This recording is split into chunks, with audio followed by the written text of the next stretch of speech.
Hi student, आज का class में स्वागत है। मैं लोकेश सर। आज हम लोग राष्ट्रीय चिन्ह के बारे में जानेंगे।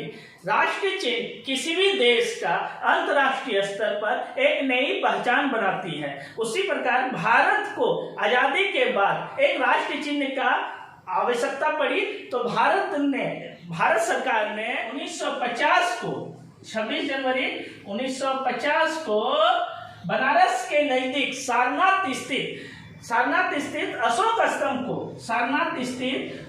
स्तंभ को राष्ट्रीय चिन्ह के रूप में स्वीकार किया। राष्ट्रीय चिन्ह के रूप में अशोक स्तंभ को 26 जनवरी 1950 में भारत सरकार ने स्वीकार किया।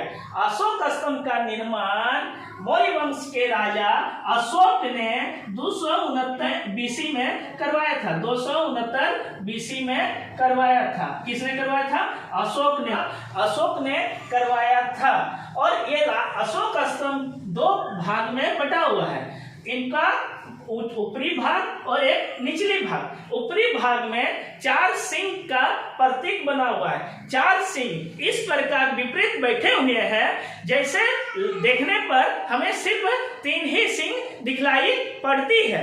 और उनके नीचे एक धर्म चक्र का चिन्ह है। धर्म चक्र का चिन्ह का अर्थ है वो धर्म परिवर्तन की आगे बढ़ने का या परिवर्तन का, धर्म चक्र परिवर्तन का प्रतीक माना जाता है। उनके दाईं ओर एक बेल का चित्र है। बेल का चित्र का अर्थ है कठिन परिश्रम का प्रतीक माना जाता है बेल को। उसके बाईं ओर एक घोड़ा का प्रतीक है। घोड़ा को शक्ति का प्रतीक माना जाता है। जस्ट उसके नीचे सत्यमेव जयते लिखा हुआ है। सत्यमेव जयते का अर्थ होता है सत्य की ही विजय होती है। सत्य की ही विजय होती है। सत्यमेव जयते मुंडको उपनिषद से लिया गया शब्द है। ये जो अशोक स्तंभ है, ये अशोक स्तंभ का चिन्ह को अपने में यूज करने का या उपयोग करने का अधिकार राष्ट्रपति, उपराष्ट्रपति, राज्यपाल को है और वरिष्ठ अधिकारी को दिया गया है। आम नागरिक को अशोक स्तंभ का उपयोग करने का अधिकार नहीं है। फिर हम लोग एक बार राष्ट्रीय चिन्ह किसी भी देश की एक नई पहचान बनाती है। तो आजादी के बाद 26 जनवरी 1950 को भारत सरकार ने बनारस के नजदीक सारनाथ स्थित अशोक स्तंभ को राष्ट्रीय चिन्ह के रूप में स्वीकार किया है। और अशोक स्तंभ को बनाने का श्रेय मौर्य वंश के राजा अशोक ने 269 बीसी में किया था।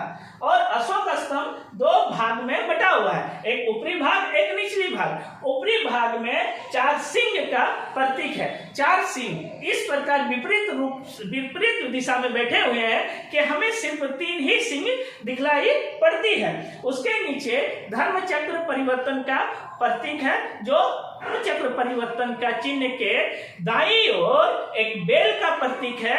बेल का अर्थ है, बेल का सूचक है कठिन परिश्रम का बेल का सूचक। हम लोग बेल को देखते ही है, बेल का सूचक कठिन परिश्रम है। वो कठिन आगे बढ़ते रहती है और हम लोग को खेती में काम देता है।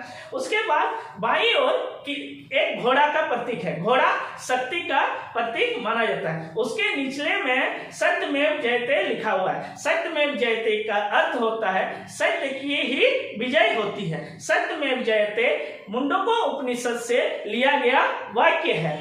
भारत के राष्ट्रपति, उपराष्ट्रपति एवं वरिष्ठ अधिकारी एवं राज्यपाल इस अशोक स्तंभ का राष्ट्रीय चिन्ह का उपयोग कर सकते हैं, लेकिन भारत के आम नागरिक अशोक स्तंभ चिन्ह का उपयोग नहीं कर सकते हैं। धन्यवाद, थैंक यू।